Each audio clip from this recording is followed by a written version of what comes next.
Bonjour, je suis le docteur Marounan Gérard Sossou, je suis médecin généraliste diplômé d'État.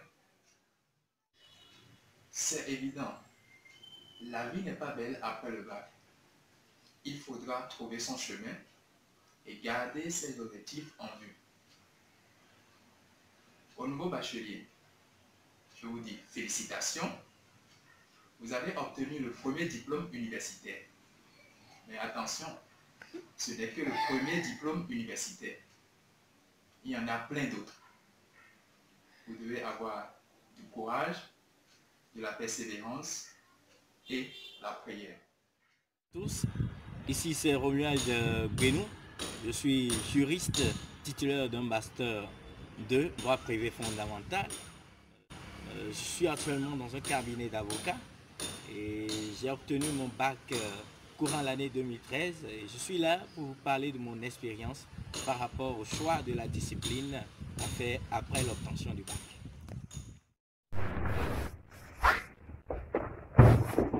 Bonjour chers amis, j'espère que vous allez bien.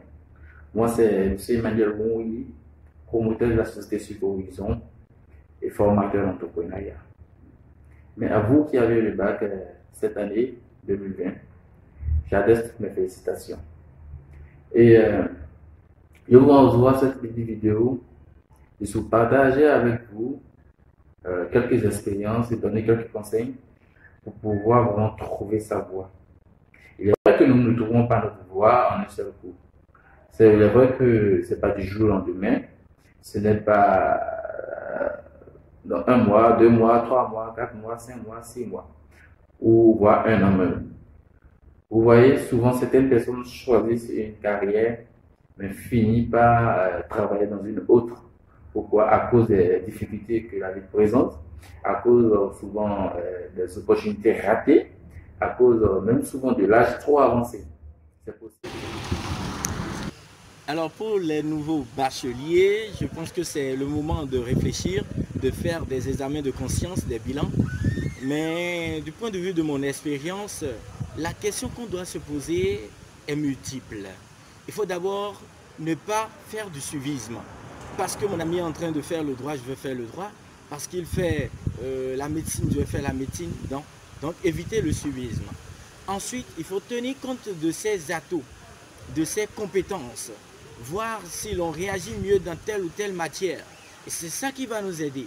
Et surtout, le piège dans lequel il ne faut pas se verser, c'est de tenir compte de ses notes. Parce que la note, d'accord, mais il y a également le contenu de la formation. Il faut se poser la question de savoir si réellement on est apte, on a la potentialité pour pouvoir tenir. Il ne suffit pas d'avoir un amour pour la chose. Il faut avoir l'amour pour la matière, d'accord, mais l'amour ne suffit pas. La volonté ne suffit pas. La détermination ne suffit pas. Il faut être sûr qu'on a les atouts qu'il faut pour pouvoir vraiment être épanoui et montrer qu'on est compétent dans le domaine qu'on aurait choisi. Alors, la question de savoir si je suis épanoui et fier d'avoir choisi le droit et si j'aurais pu choisir une autre étude universitaire, à cette question, je réponds que oui, que je suis épanoui et très fier d'avoir choisi le droit. Parce que le droit aujourd'hui, avec moi, c'est carrément une histoire d'amour. Et quand on me parle du droit, ça me fait rêver. Partout où on aborde le sujet droit, j'ai envie de participer au débat. Parce que le droit, c'est comme la médecine. Là où le médecin fait des diagnostics, reçoit ses patients et les traite, les soigne, c'est aussi ce que le juriste fait. Il recueille les mots sociaux, il recueille ses clients et puis il les soigne également des mots qui minent la société. Donc je pense que c'est un métier très très noble, une matière vraiment noble comme la médecine. Et aujourd'hui, je suis très très épanoui parce qu'il ne sert à rien de faire des études universitaires, il ne sert à rien de devenir une personnalité sans être utile au monde. C'est le plus important. En toute chose, il faut se dire, est-ce que je suis utile en quelque chose? Si vous êtes utile en quelque chose et que vous êtes encore épanoui dans ce que vous faites, alors vous êtes vraiment une bénédiction pour tout un pays et pour toute une nation et pour le monde entier. Vous voyez, on les appelle les sanguins les colériques, les flegmatiques et les mélancoliques. Je vous conseille un livre là-dessus, très excellent, qu'il faut chercher. Peut-être pour certains qui peuvent me contacter, peut-être directement à travers ceux qui ont initié ce programme. Et je pourrais vous en faire copier et vous en donner. Il s'agit de ce livre, Personnalité Plus. Il est excellent. Lorsque vous apprenez à se connaître est important pour savoir là où on veut aller. Je vous montre ce livre, vous voyez. C'est un excellent livre. Avec ce livre, vous apprendrez à vous connaître. Apprendre à se connaître, toujours comme je vous disais, est excellent pour pouvoir choisir sa carrière. Parce que quand je prends des gens qui sont de couleur rouge, par exemple, personnalité colérique, c'est des gens qui sont des fonceurs, qui ne baissent pas les bras, qui avancent, qui sont toujours courageux et autres. C'est des gens qui ne savent pas rester sur place, ils n'aiment pas la routine. Mais à une telle personne, lorsque tu donnes un travail qui l'emmène à rester sur place, peut-être le graphisme et autres, rester sur place dans un bureau, travailler régulièrement, ils ne peuvent pas. C'est des hommes de terrain, c'est des gens qui font bouger tout le monde. C'est des gens qui doivent bouger également. Vous comprenez? Non, c'est juste un exemple parmi tant d'autres. Choisir sa carrière est important. C'est important. Mais je vais vous donner un secret. La vérité, on ne choisit pas sa carrière. On la découvre. On la découvre en fonction de ce que Dieu a mis en nous, en fonction de notre talent, en fonction de nos compétences, en fonction de nos passés, en fonction de notre tempérament. Alors si j'allais reprendre depuis le baccalauréat, je pense que la question que j'aurais aimé qu'on me pose ou l'information que j'aurais aimé qu'on m'apporte, c'est plus la sensibilisation sur les débouchés, mais pas que les débouchés, parce que beaucoup de jeunes aujourd'hui se laissent miroiter par les débouchés. Mais ce qu'il faut voir, ce ne sont pas les débouchés, ce ne sont pas les millions à gagner, c'est certes important, le côté financier, mais c'est le côté épanouissement. Parce que quand ce que vous faites est considéré pour vous comme une contrainte, vous ne serez jamais épanoui dans ce que vous faites.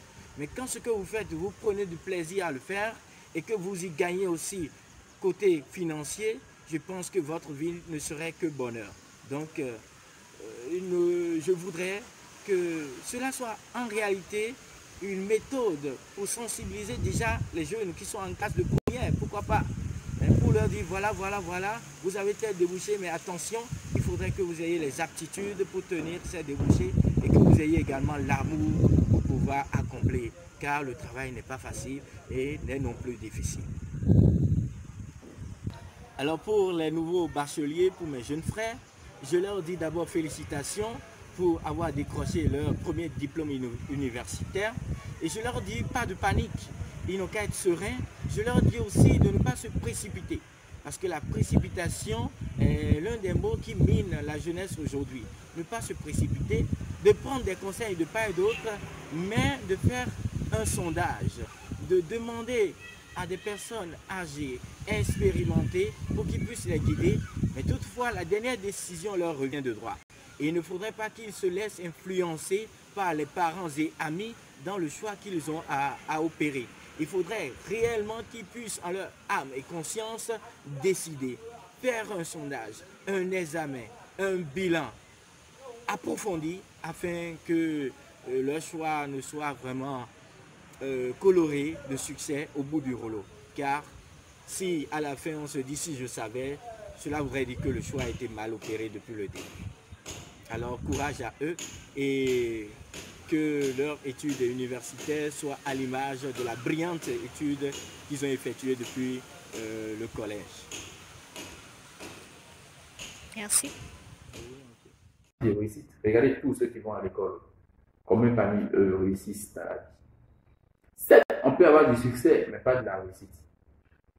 Parce que là, vous avez eu un succès. Avoir le baccalauréat, c'est un succès.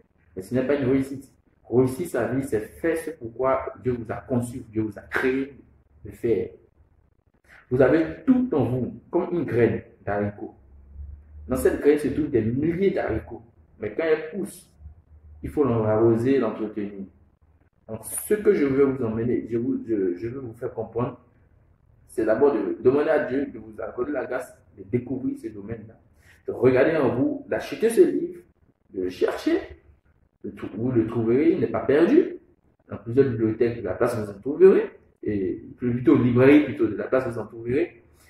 Mais il est important de prendre son temps, ne pas être pressé, ne pas se mettre sous la pression des parents, des amis, des proches pour pouvoir choisir. Non, on dit, ben, je choisis tel secteur parce que ça marche. Non, il ne faut pas choisir ce qui marche. Il faut choisir ce qu'on peut faire marcher en fonction de cette capacité, en fonction de ses talents. Toute une vidéo, en fait, ne peut pas suffire pour que je puisse vous dire, vous expliquer au fond et en profondeur tout ce qu'il y a. Tout ce qu'il y a dans ce fait de pouvoir choisir sa carrière. Pour ça, il est important, il serait intéressant d'organiser une formation là-dessus, une formation où on pourra interagir, questions-réponses, pour pouvoir aller en profondeur. Donc, j'espère qu'après le coronavirus, on pourra se voir. Sinon, prendre les mesures qu'il faut, les organisateurs peuvent prendre les mesures qu'il faut pour qu'on puisse se rencontrer pour en parler là-dessus. Parce que c'est un sujet très sensible et qu'importe ce formateur-là, il ne pourra pas tout vous dire là-dessus. Il ne pourra pas tout vous dire d'un seul coup là-dessus. C'est une formation, ça prend du temps. Et en dehors de la formation, il y a le parcours. Il y a le parcours parce que lorsque je vous dis, ben, allez à Boycon, vous ne connaissez pas, vous connaissez peut-être le chemin qui mène à Boycon, mais vous n'avez pas la maîtrise du parcours, c'est-à-dire du trajet. Parce que vous ne savez pas si peut-être à Alada, il y a des coupeurs de route. Vous ne savez pas s'il y a Gazoué, il y a un camion qui est tombé qui pourra ralentir votre course. Donc tout ça fait partie de la destinée. Si votre destinée est à Boycon, si le choix de votre carrière doit être fait à Boycon, il y a beaucoup de choses à traverser. Donc c'est en avançant que vous découvrez le chemin. C'est plus vous avancez, plus vous découvrez le chemin. Plus vous avancez, plus vous découvrez le chemin. Parmi vous, il y a des docteurs. Mais on ne se met pas dans la médecine parce que papa veut que je fasse la médecine. On doit se mettre dans la médecine par passion. Parce que quelqu'un qui dit, ben, tu n'aimes pas le sang, tu n'aimes pas voir le sang couler, tu as horreur, tu es très sensible, tu es si, mais qu'est-ce que tu vas aller faire dans la médecine? C'est impossible. Quelqu'un, par exemple, à qui on doit toujours dire, bon, tu dois faire telle chose, tu dois faire telle chose, c'est pas mauvais. Mais c'est quelqu'un qui aime suivre les instructions, il ne sait pas prendre il sait pas prendre les choses en main. Vous comprenez? Il ne sait pas prendre les choses en main, il n'a pas la force, la capacité de le faire. C'est quelqu'un, mais lorsqu'on l'encourage, lorsqu'on lui confie une tâche, il est excellent. Cette personne ne peut pas être entrepreneur. Vous comprenez? Vous ne pouvez pas prendre la fourchette pour boire la bouillie. C'est la cuillère qu'il faut utiliser. Il n'y a pas de sous-métier, il n'y a pas de sous-carrière. Mais il y a des hommes qui doivent être à leur place.